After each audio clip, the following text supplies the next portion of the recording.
They're two major economies, but China and Japan's fortunes are on different paths, according to the latest data. While Japan's industrial output tumbled, Chinese factories grew at their quickest pace in 3 months in June. The official Purchasing Managers' Index expanded for an 11th straight month, suggesting the economy is on an even keel rather than slowing sharply.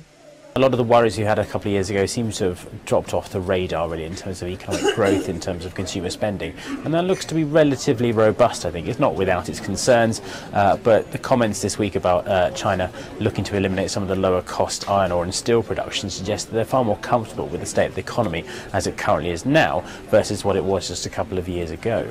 Growth in the services sector also accelerated, the latest official PMI reading at 54.9 in June, its highest since March. Insiders say China's central bank will likely hold off on further monetary policy tightening in the coming months, with a deleveraging drive a potential threat to growth. In Japan, industrial output fell by a larger than expected 3.3% in May. The makers of cars and construction machinery cut output because of high inventories. Household spending also fell, leaving the Bank of Japan's 2% inflation target seemingly out of reach. Japanese consumers struggling with a slight uptick in unemployment as well as slightly higher inflation.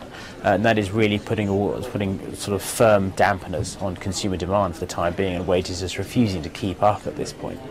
Policymakers have pinned their hopes on strong overseas demand boosting corporate profits and eventually consumption. But analysts say the BOJ could be forced to cut its rosy inflation projections yet again.